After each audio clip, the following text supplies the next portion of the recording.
Hey everybody, it's Miss Silbernagel. Today we're going to go a little bit deeper into chapter 12, the marriage bed.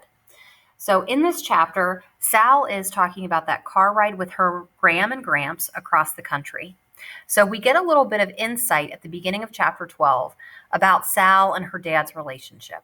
So she's getting to this point in the story where she's telling Graham and Gramps about Ben touching her on the shoulder and about how she went home and found Dad in the garage. And remember, at the end of chapter 11, the dad was crying and Sal gave him a hug. So Graham knows that this is a sign that Sal is kind of admitting she knows things are not right at home. She didn't even mention her mom in this, but she knows her dad is sad because her mom is gone. So Graham unbuckles her seatbelt, turned all the way around, and leaned over in the back of her seat. She took my hand and kissed it. Graham said, "Give her one for me too." So Graham kissed my hand again. So further on down in that chapter, Graham and Gramps are going to take a detour and go see a ceremonial peace pipe Native American ceremony. So Graham says, "What do you want to go see an Indian smoking a pipe for?" Graham asked. She didn't like the term Native American any more than my mother did. So we talked about that in the review of chapters from earlier. They like the term Indian instead of Native American. And Graham says, "I just do. We might not ever get the chance again." So they go into this ceremony where it's supposed to bring communities together. It's supposed to show that you have a friendship with people that you are just meeting. So here's a picture of the ceremonial peace pipes that could be seen or could be used during those ceremonies. And they're all very specific to your tribe, and they show you what you value or what your tribe finds to be sacred. All right, so later on down in the chapter, Sal is actually given permission to go ahead and participate in this ceremony.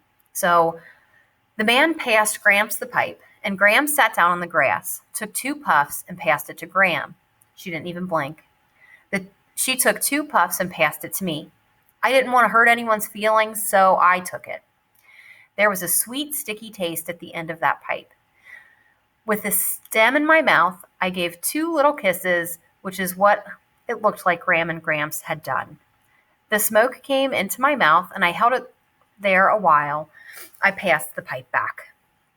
I held that smoke in my mouth while Graham and Gramps puffed some more.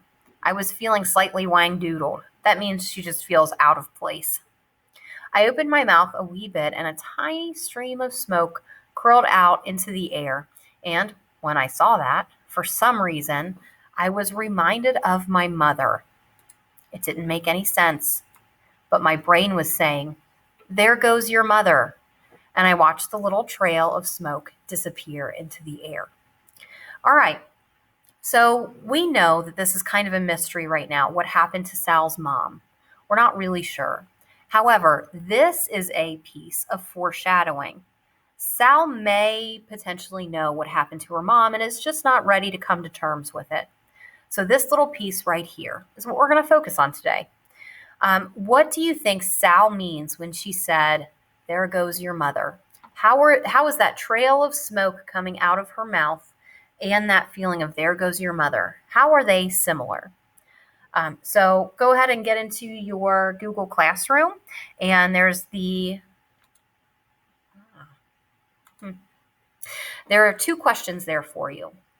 The first one is, what do you know about your mom? You can give me some details about what you know about your mom and your family here. And then the question asks you about that smoke coming out of her mouth and that feeling of "there goes your mother." So let me know if you have any questions. This is part of your assignment for today.